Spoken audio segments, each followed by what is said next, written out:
తాకట్లో ఉన్న మీ బంగారాన్ని విడిపించి ఆ రోజు ఆన్లైన్ రేటుకి కొంటాం. Sharma gold company. అందరికీ నమస్కారం. నా పేరు మాధురి. మీరు చూస్తుంది సుమన్ టీవీ నెట్వర్క్. మనతో పాటు ఉన్నారు ప్రముఖ జ్యోతిష్య పండితులు బ్రహ్మశ్రీ నందిబట్ల శ్రీహరి శర్మ గురువు గారు. నమస్కారం గురుగారు. వాగర్థ వివ సంపృక్తౌ వాగర్థ ప్రతిపత్తయే జగతః పితరౌ వందే పార్వతీ పరమేశ్వరౌ. సదాశివసమారంభాం శంకరాచార్య మధ్యమాం అస్మదాచార్య పర్యంతం వందే గురు పరంపరాం. ఆదిత్యాయ చ సోమాయ మంగళాయ బుధాయ చ గురుశుక్ర శనిభ్యశ్చ రాహవే కేతవే నమః. శృంగేరి జగద్గురు పీఠాధిపతులకి కంచెపీఠాధిపతులకి నమస్కారములు తెలియచేసుకుంటూ కార్యక్రమాన్ని ప్రారంభిద్దాం. గురుగారు, మార్చి 29వ తారీఖున శని మార్పు, షడ్గ్రహ కూటమి, అలానే సూర్యగ్రహణం 3 వచ్చాయి. దానికి సంబంధించిన విపత్తులు మనం ఫ్యూచర్లో చూడబోతాము అని చెప్పేసి మీరు ఒక వీడియోలో తెలియజేశారు. అలానే నెల అవ్వకముందే మనం అలాంటివి చాలా చాలా చూసామండి. ఇండోనేషియా మయన్మార్లో భూకంపం వచ్చింది. దాదాపు 10,000 మంది కూడా చనిపోవడం జరిగింది. అలానే చూసుకున్నట్లయితే మొన్న ఏప్రిల్ 22వ తారీఖున ఉగ్రవాద చర్యలు కూడా చూసామండి. మతం పేరుతో అమాయకమైన ప్రజల్ని, ఆడవాళ్ళు ఎదురుగుంటాని ఎంత ప్రాధాయపడుతున్నా కూడా అసలు మానవ మృగాల్లాగా వాళ్ళు అక్కడికక్కడే షూట్ చేసి పాడేశారండి.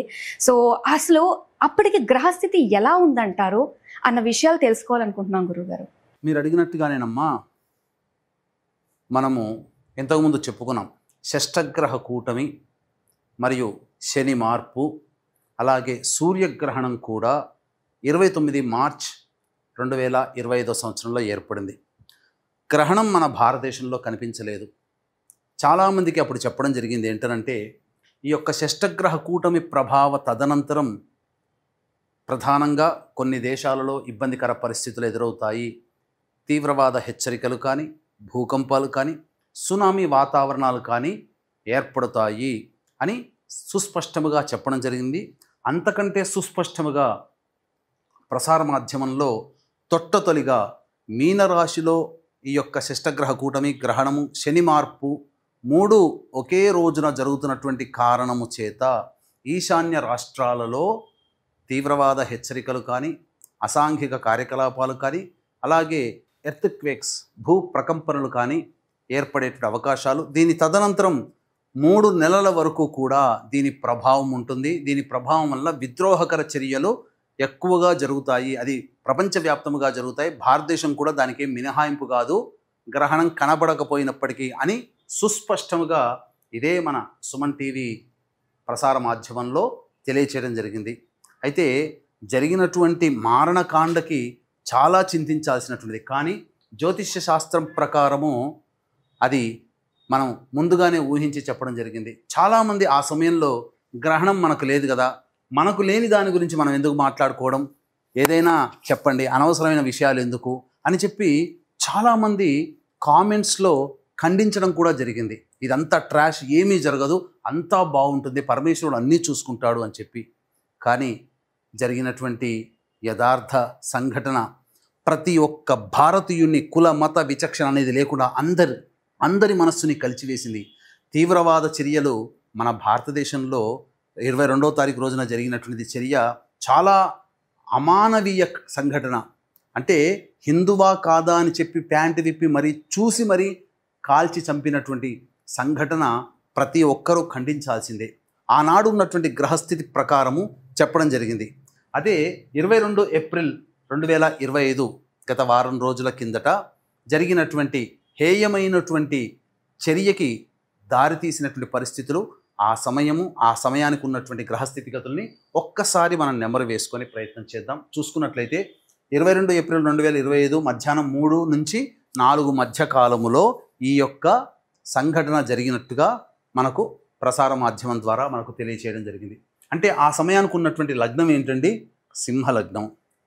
అలాగే ఈ లగ్నము ప్రధానంగా ఈ సమయంలోనే జరగడానికి గల కారణము మనం తెలియచేసుకుందాం. ఎందుకనంటే ప్రధానంగా ఈ లగ్నము పాపకర్తరిలో పడింది. అంటే వెనక వైపున కుజుడు, 2వ ఇంట కేతువు, ఈ 2 గ్రహాల మధ్యన జరిగినటువంటి సంఘటన సమయానికి ఉన్నటువంటి లగ్నము సింహలగ్నము. ఇక్కడ మనం ప్రధానంగా చూసుకున్నట్లయితే భారతదేశమే ఎందుకు విక్టిమ్గా, ఎందుకు ఇది జరిగింది అని అంటే, మనము చూసుకున్నట్లయితే నవీన శాస్త్రజ్ఞులు కన్యా లగ్నము మన భారతదేశ లగ్నంగా చెప్తారు. అలాగే మన భారతదేశానికి స్వాతంత్రము మనకు 15 ఆగస్టు 47 మధ్యరాత్రి జరిగింది. అది వృషభ లగ్నంలో జరిగింది అని చెబుతుంటారు. కాబట్టి వృషభ లగ్నాన్ని కూడా మనం కన్సిడర్ చేయాల్సిందే అని కూడా చెప్తారు.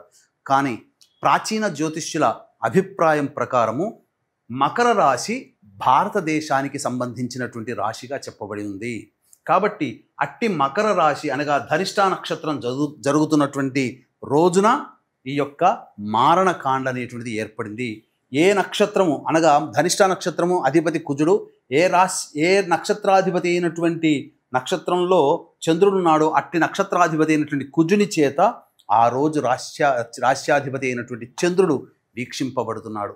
ఇక్కడ మనం చూసుకున్నట్లయితే చాలా సందర్భాలలో అనేక ఈ గ్రహాలన్నీ కూడాను పాపగ్రహాల యొక్క నక్షత్రాలలో సంచారం జరుగుతున్నటువంటి కారణము చేత ఇంత దుశ్చర్య మన భారతదేశంలో ఏర్పడిందని చెప్పవచ్చు. చూసుకున్నట్లయితే కుజుడు పుష్యమి నక్షత్రం శని, అలాగే కేతువు రవి నక్షత్రం పాపగ్రహం, రవి కేతు నక్షత్రము పాపగ్రహము, గురువు కుజ నక్షత్రము కుజుడు పాపి సహజ పాపి, చంద్రుడు ధనిష్ట నక్షత్రం అధిపతి కుజుడు సహజ పాపి, అలాగే శుక్రుడు రాహువు శని కూడా ఒకే నక్షత్రంలో సంచారం చేస్తున్నారు.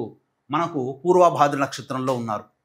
అయితే బుధుడు తన సొంత నక్షత్రంలో ఉన్నప్పటికీ కూడా ఇక్కడ శుక్రరాహు శని సంయోగం అనేటువంటిది ఏంటంటే పిశాచ యోగాన్ని సూచిస్తుంది. గుర్తుపెట్టుకోండి, శని రాహుల కలయిక, కుజకేతుల కలయిక, కుజరాహుల కలయిక, శని కుజుల కలయిక ఇవి పిశాచ యోగాన్ని సూచించేటువంటిది. ఒక ప్రఖ్యాత జ్యోతిష్యుని యొక్క అభిప్రాయ ప్రకారం కూడా శుక్రుడు రాహువు శని కలిస్తే అది పిశాచ యోగంగా పరిపూర్ణంగా చెప్పవచ్చు. అట్టి శుక్రరాహు శనులు పూర్వభాద్ర నక్షత్రంలో ఉన్నారు. ఇది సంపూర్ణమైనటువంటి పిశాచ యోగంగా చెప్పబడి ఉన్నటువంటిది. అట్టి పూర్వభాద్ర నక్షత్రాధిపతి అయినటువంటి గురువు వృషభంలో ఉన్నాడు అని అంటే అది మన భారతదేశ స్వాతంత్రానికి సంబంధించినటువంటి లగ్నము.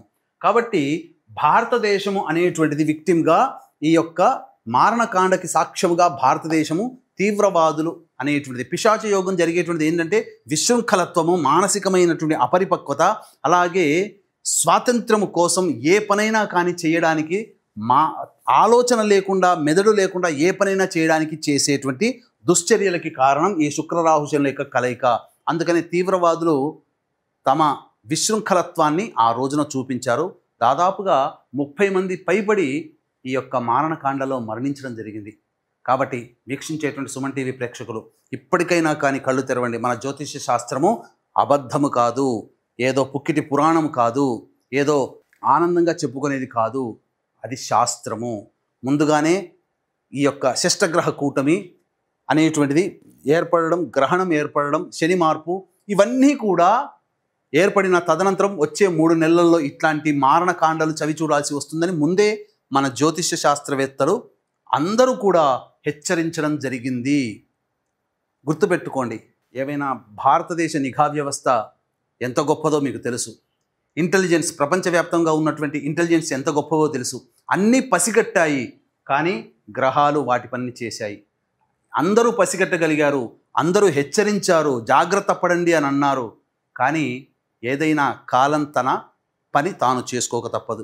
ఎంతమంది ముందు హెచ్చరించినా మన వాళ్ళు దాన్ని ఎదుర్కొనలేకపోయారు. ఇక్కడ మనం చూసుకున్నట్లయితే ప్రధానంగా కుజుడు చతుర్థ నవమాధిపతి అనగా గృహస్థానాధిపతి అయ్యాడు.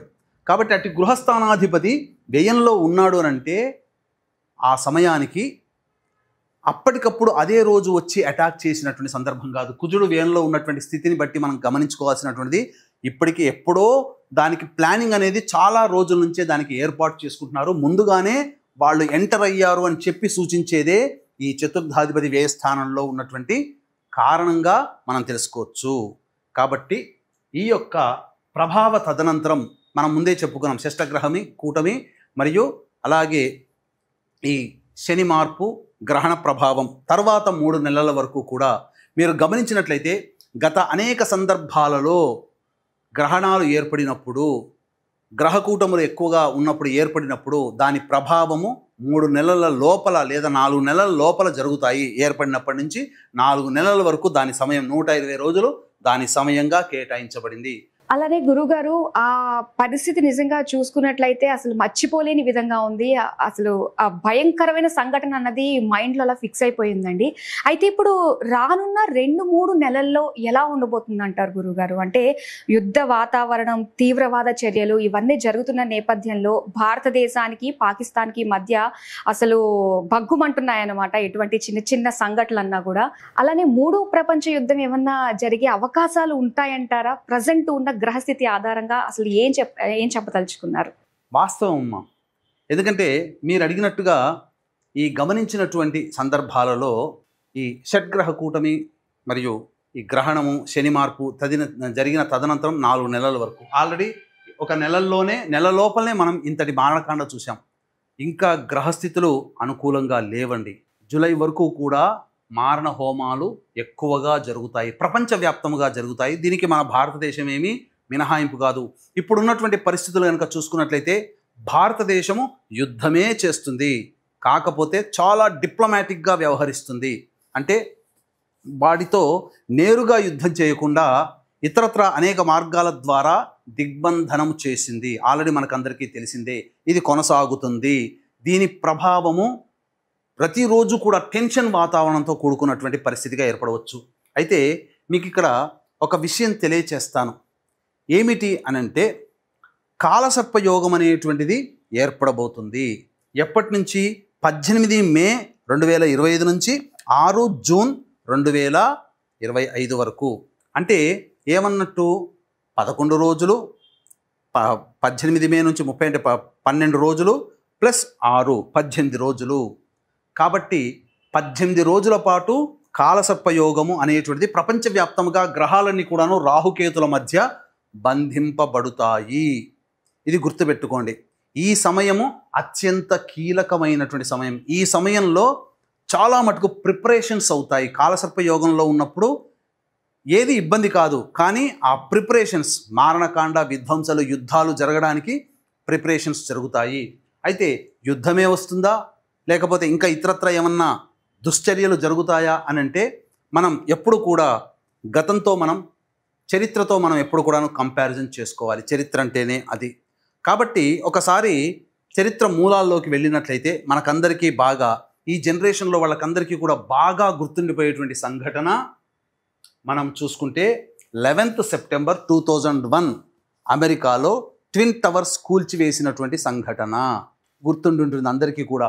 ఆ సమయంలో ఉన్నటువంటి గ్రహాల యొక్క స్థితిగతులని మనం చూసుకున్నట్లయితే ప్రధానంగా ఆ సమయంలో కుజుడు, కేతువు కలిసి ఉన్నారండి. కుజకేతు గ్రహాల యొక్క కలయిక ఇది ప్రధానంగా.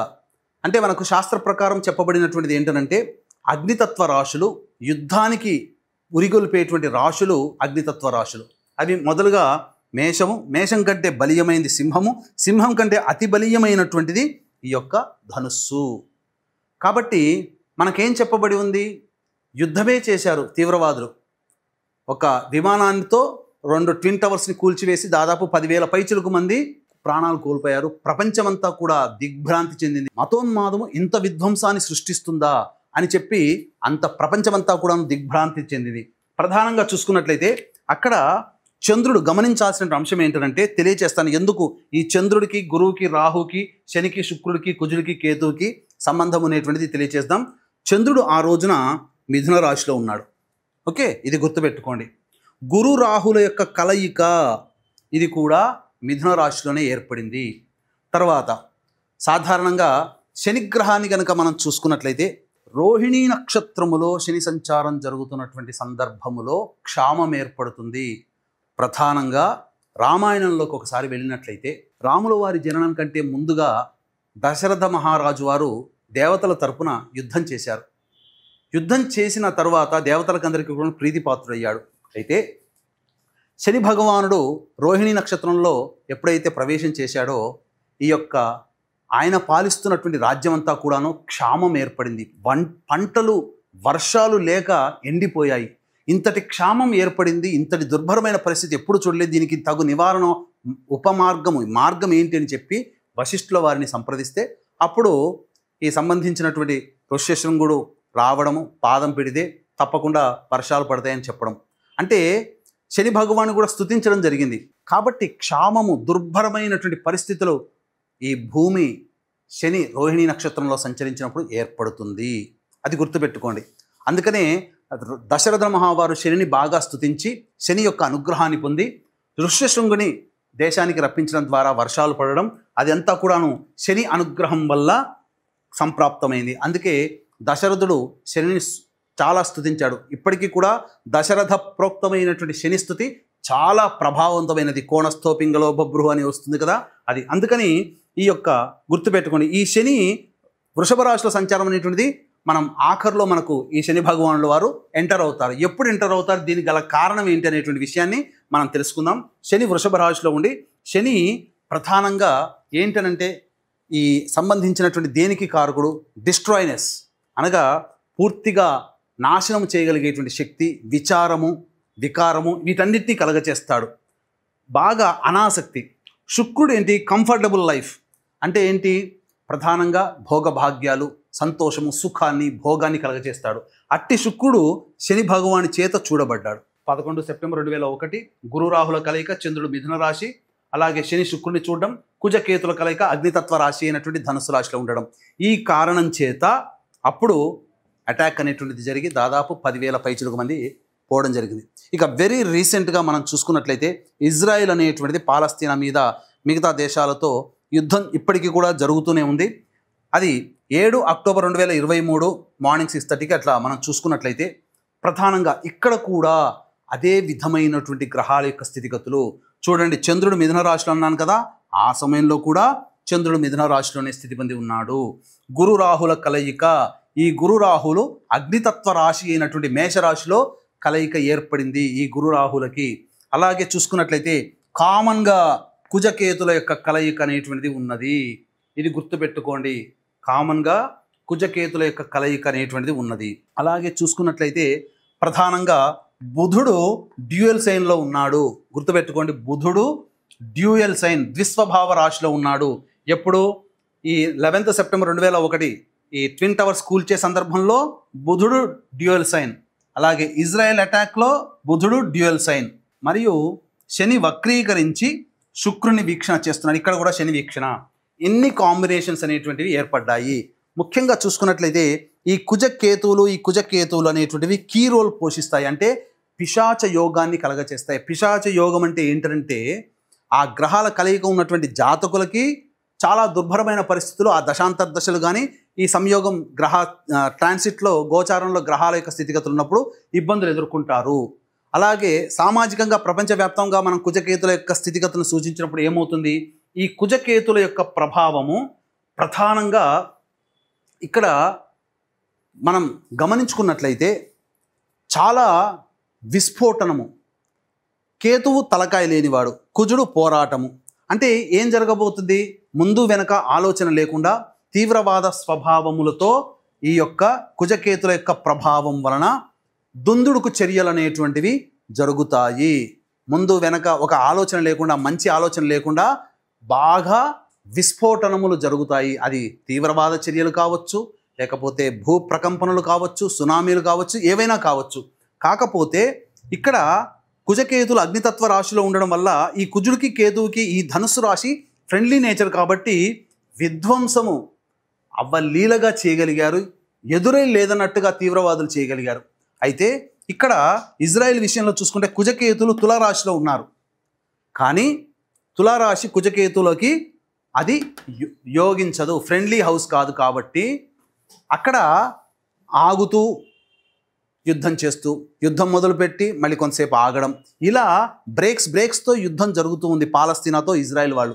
ఒకే విధంగా కంటిన్యూటెడ్ ప్రాసెస్లో యుద్ధం జరగట్లేదు. కొంతకాలం ఆపుతున్నారు, మళ్ళీ చేస్తున్నారు, మళ్ళీ కొంతకాలం సద్దుమణిగిన తర్వాత మళ్ళీ యుద్ధం మొదలవుతుంది. ఇలా వేరాస్ కమింగ్ టు పిక్చర్. ఇప్పుడు మన పిక్చర్లోకి వద్దాం. ఇంతకుముందు చెప్పుకున్నట్లుగా గతం గురించి తెలియజేసుకున్నాం, ఈ కాంబినేషన్స్ చూసాం. మరి ఈ సంబంధించినటువంటి సందర్భంలో ఈ 22 ఏప్రిల్ తర్వాత మళ్ళీ భవిష్యత్తులో మనకేమన్నా జరుగుతాయా అనేటువంటి విషయాన్ని కనుక చూసుకున్నట్లయితే ప్రధానంగా ఇక్కడ మనం ఈ 23-24 జూలై 2025 టార్గెట్ పెట్టుకోండి, గుర్తుపెట్టుకోండి. 23-24 జూలై 2025వ సంవత్సరం ఈ రోజుల్లో ఏం జరగబోతుంది? ఆనాటి ఉన్నటువంటి గ్రహస్థితి చూసుకుంటే రాహువు కుంభరాశిలో, శని మీనరాశిలో, శుక్రుడు వృషభ రాశిలో, గురువు చంద్రుడు ఈ మిథున రాశిలో, రవి బుధుడు కర్కాటక రాశిలో, కుజుడు కేతువు సింహరాశిలో. ఇక్కడ మనం ప్రధానంగా చూసుకున్నట్లయితే ప్రధానంగా ఈ పాత వాటికి సంబంధించినటువంటి చరిత్రను మనం పరిశీలిస్తే ఈ సందర్భంలో కూడా ఇక్కడ కుజకేతుల కలయిక అగ్నితత్వ రాశిలో ఏర్పడింది. కాబట్టి అగ్నితత్వ రాశిలో కుజుడు కేతువు చాలా బలంగా ఉన్నారు. పైగా సింహరాశి కుజకేతులకి ఫ్రెండ్లీ హౌస్ కాబట్టి ఇక తిరుగంటూ ఉండదు. ఆ కుజకేతులు తమ ప్రభావాన్ని చూపుతారు. రాహు ఎయిరీ సైన్లో ఉన్నాడు కాబట్టి ఇది కూడా. అలాగే శని తన సొంత నక్షత్రంలో జలతత్వ రాశిలో ఉన్నాడు. ఇక్కడ చూసుకున్నట్లయితే శని శుక్రుల యొక్క వీక్షణ ఎలా ఉందో ఇక్కడ కూడా శని శుక్రుల యొక్క వీక్షణ, శని శుక్రుల మీద వీక్షణ ఉన్నది. అలాగే అన్ని సందర్భాల్లో చూసుకుంటే మిథున రాశిలో చంద్రుడు ఉన్నాడు. ఈ 23-24 జూలైలో మిథున రాశిలోకి చంద్రుడు ఉంటాడు. కాబట్టి ఇది ఇక్కడ కాంబినేషన్ మనకు కుదిరింది. ఇక ప్రధానంగా చూసుకున్నట్లయితే ఈ కుజకేతుల యొక్క కలయిక పిశాచ యోగం అని చెప్పుకున్నాం కదా, అది కూడా ఇంతకుముందు జరిగినటువంటి విధ్వంసంలో ఇది ఏర్పడింది. మరి గురువుకి రాహువుకి సంబంధించి ఎక్కడా కూడా లేదు కదండి, గురు రాహుల కలయిక లేదు కదా, ఇంతకుముందు గురు రాహుల కలయిక ఉంది, గురు రాహుల కలయిక ఉంది, ఇక్కడ లేదు కదా అని అంటే ఇక్కడ గురు రాహుల కలయిక లేకపోయినప్పటికీ కూడాను గురువు 9వ దృష్టితో ఈ యొక్క రాహుని వీక్షణ చేస్తున్నాడు. గుర్తుపెట్టుకోండి. పైగా రాహువు గురు నక్షత్రంలో, గురువు చంద్రుడు రాహు నక్షత్రంలో ఉన్నారు. ఇది చాలా కీలకం. గురు రాహుల డైరెక్ట్గా కలయిక కంటే రాహు గురు నక్షత్రంలో, గురువు చంద్రుడు రాహు నక్షత్రంలో ఉండడం చాలా బలీయమైనటువంటిది అన్నమాట. ఇంకా ఈ బలాన్ని ఎవ్వరూ కూడా తగ్గించలేరు, అంతటిది. కాబట్టి ఇంకా మనం విషయాలు చూసుకున్నట్లయితే ప్రధానంగా ఈ అటాక్ జరిగినప్పుడు నక్షత్రాలు ఏవైతే ఉన్నాయో పాపగ్రహాలకు సంబంధించినటువంటి నక్షత్రాల్లో గ్రహాలన్నీ ఉన్నాయి. ఇప్పుడు కూడా చూసుకుంటే శని ఉత్తరాభాద్ర నక్షత్రం అంటే తన సొంత నక్షత్రం, శని పాపగ్రహమే. శుక్రుడు మృగశిర నక్షత్రం, కుజుడి యొక్క నక్షత్రం, కుజుడు పాపగ్రహమే. గురు చంద్రులు రాహు నక్షత్రం, గురుచంద్రుడు కూడా పాపగ్రహ నక్షత్రాల్లోనే. రవి పుష్యమి నక్షత్రం. బుధుడు తన సొంత నక్షత్రం అయినప్పటికీ కూడాను వక్రీకరించి ఉన్నాడు. ఇక ఈ కుజుడు కేతువు మఖా నక్షత్రం, కేతువు పాప నక్షత్రమే. చూసుకుంటే బుధుడు వక్రీకరించి బుధుడు కూడా ద్విస్వభావ రాశి యొక్క ఫలితాలను ఇవ్వబోతున్నాడు. ఇక్కడ మనం చూసుకున్నట్లయితే బుధుడు డ్యూయల్ సైన్లో ఉన్నాడు ఈ సంఘటనలు జరిగినప్పుడు గతంలో. కానీ బుధుడు వక్రీకరించినట్టు కారణం చేత మళ్ళీ డ్యూయల్ సైన్లోకే ఫలితాలను ఇస్తున్నాడు. ఇంతటి ప్రభావవంతమైనటువంటి సమయం ఉన్నప్పుడు ఇక్కడ మనం చూసుకుంటే ప్రధానంగా 8 గ్రహాలు పాపగ్రహాల నక్షత్రంలోనే ఉన్నాయి. శని రవి శని నక్షత్రం, కుజుడు కేతువు కేతు నక్షత్రం, గురువు చంద్రుడు రాహు నక్షత్రం, శుక్రుడు కుజ నక్షత్రం, రాహు గురు నక్షత్రం. ఇక్కడ అన్ని విధాలుగా చూసుకుంటే పాపగ్రహాల నైసర్గిక పాపగ్రహాల యొక్క నక్షత్రంలో దాదాపు 8 గ్రహాలు 1 2 3 4 5 6 7 8 గ్రహాలు 8 గ్రహాలు నైసర్గిక పాపగ్రహాల యొక్క నక్షత్రంలో పడ్డాయి. అంటే చూడండి, పాపగ్రహాలకి ప్రభావంగా ఉన్నప్పుడు ఇక దానికి అడ్డు అదుపు అంటూ ఉండదు. ఈ ఏదో జరగబోతుంది. 23-24 జూలై 2025లో చాలా మటుకు ప్రపంచవ్యాప్తంగా, భారతదేశం కూడా మినహాయింపు కాదు, మళ్ళీ తెలియచేస్తున్నాను, ఏదో జరగబోతుంది. అంటే ఏం జరగబోతుంది? కుజకేతుల యొక్క ప్రభావము ఈ యొక్క సింహరాశిలో విశృంఖలత్వాన్ని సూచిస్తుంది.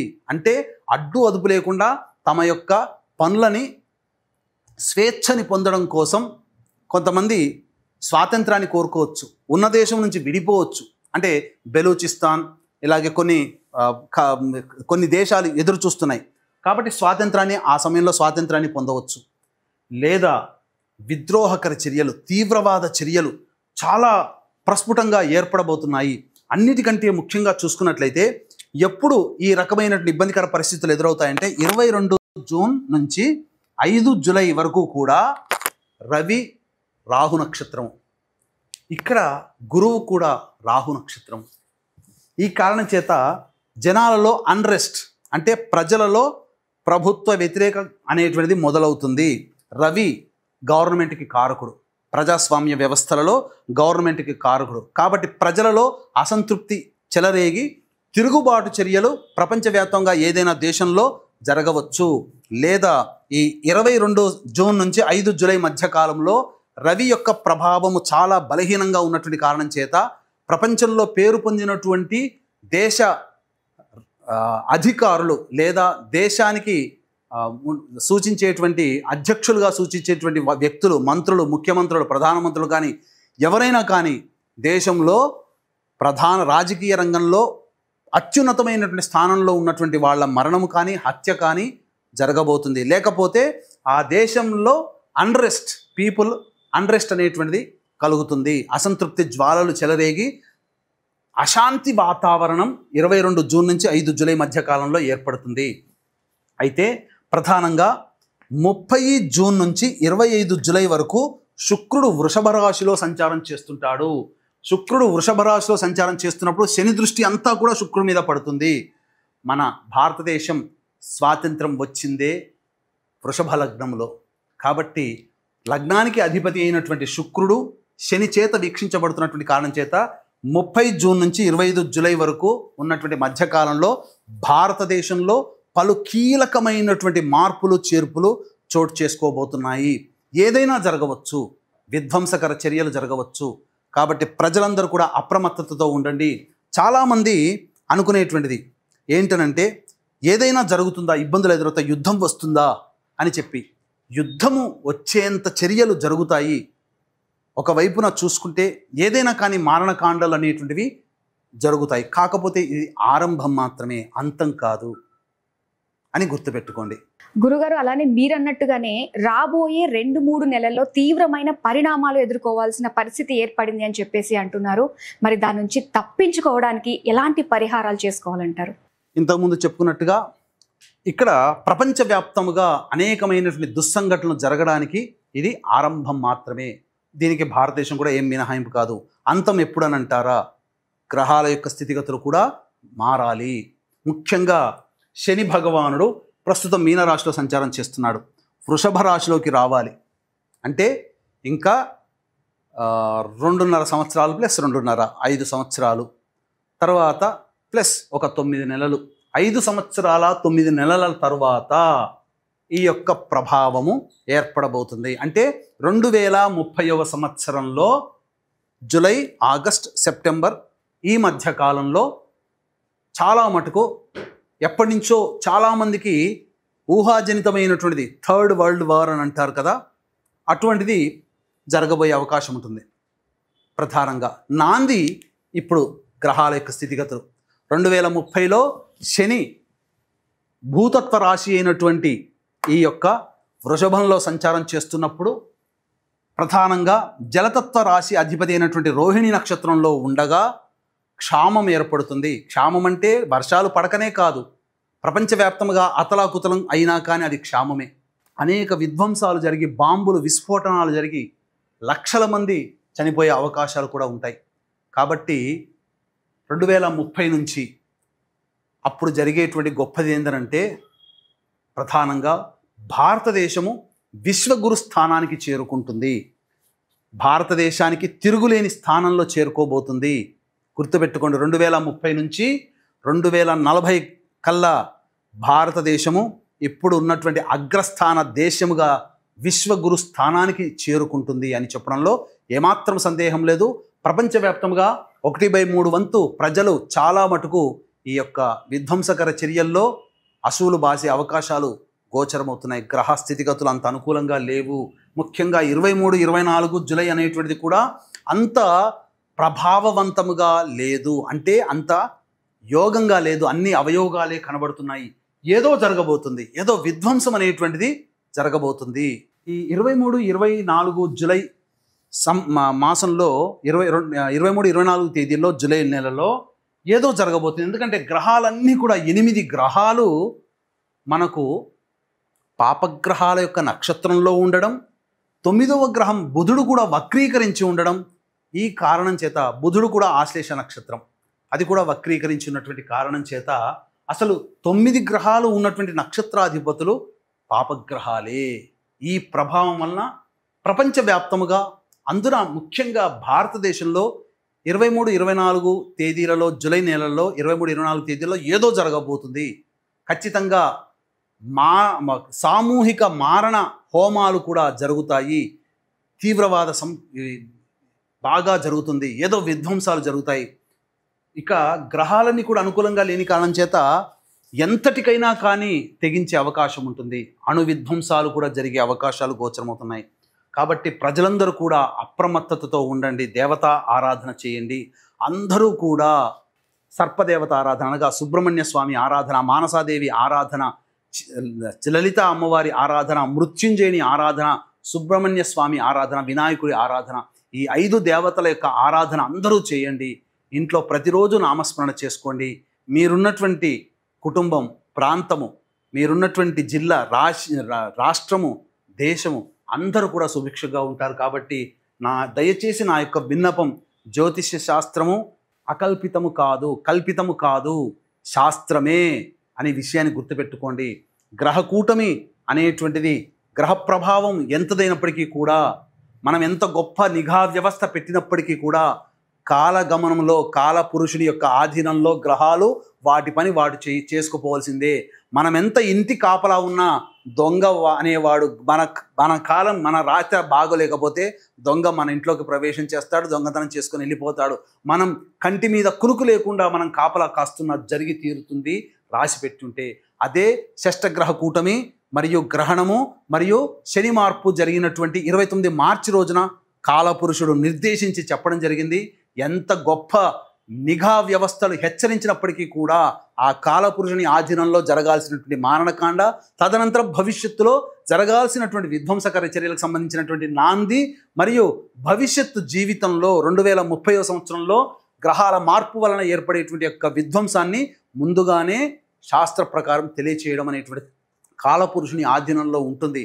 కాబట్టి ఎవ్వరూ తప్పించలేరు. ఇది ట్రాషు, అంతా ఏమి వేస్టు, ఇదంతా బతుకు తెరువు కోసం చెప్పుకునే మాటలు అనేటువంటి మూర్ఖులని మనం రంజింప చేయలేము. కాబట్టి అందరూ మూర్ఖులు ఉండరు కదా. చదువుకున్న వాళ్ళలో విద్యావంతులు, సంస్కారవంతులు, చదువు లేని వాళ్ళలో సంస్కారవంతులు ఉంటారు. దైవ అనుగ్రహం కోసం పాటుపడేటువంటి వాళ్ళు ఉంటారు. అటువంటి వాళ్ళు ఆ దేవుని యొక్క అనుగ్రహాన్ని పొందడం ద్వారా వాళ్ళు రక్షింపబడతారు అని చెప్పడంలో ఏమాత్రం సందేహం లేదని తెలియజేస్తూ, అందరూ కూడా భవిష్యత్తులో చాలా మటుకు ఇప్పటి నుంచి 29 జూలై తారీఖు వరకు కూడా గుర్తుపెట్టుకోండి. ఏప్రిల్ అయిపోవస్తుంది, మే, జూన్, జూలై, ఇంకా 3 నెలలు మనం గ్రహ కూటమి, షష్టగ్రహ కూటమి, గ్రహణము, శని మార్పు జరిగినప్పుడు 4 నెలల వరకు దాని ప్రభావం ఉంటుందని ఇదే సుమన్ టీవీ ప్రసార మాధ్యమంలో నొక్కి వక్కాణించి చెప్పడం జరిగింది.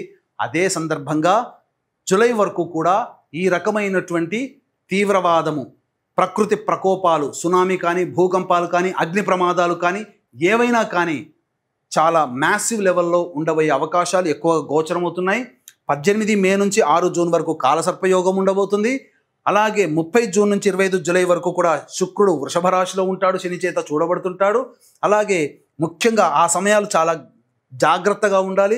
అన్నిటికంటే ప్రధానంగా 22 జూన్ నుంచి 5 జూలై మధ్యకాలంలో ప్రధానంగా, అంటే 30 జూను ఇక్కడ 22, అంటే 30 జూన్ నుంచి 5 జూలై మధ్యకాలము ఏదో దేశంలో అన్రెస్ట్, అది పాకిస్తాన్ కావచ్చు, ఇంకేదైనా దేశం కావచ్చు, 30 జూన్ నుంచి 30 ప్లస్ 5 జూలై అంటే 6 రోజుల మధ్యకాలంలో తీవ్రంగా ఏదో జరగబోతుంది.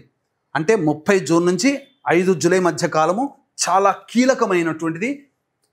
అప్పుడు ఏర్పడినటువంటి సంఘటనల ప్రభావము 23, 24 జూలైలో దానికి ముగింపు పలికే విధంగా ఉండబోతుంది. ఏదైనా కానీ జూలై వరకు కూడా వీక్షిస్తున్నటువంటి ప్రేక్షకులందరూ జూలై వరకు కూడా అందరూ కూడా దైవ ధ్యానంలో ఉండే ప్రయత్నం చేసి మనల్ని మనం దైవానుగ్రహం వల్ల రక్షించుకునే ప్రయత్నం చేద్దాం. సర్వం శ్రీ ఉమామహేశ్వర పరబ్రహ్మార్పణమస్తు.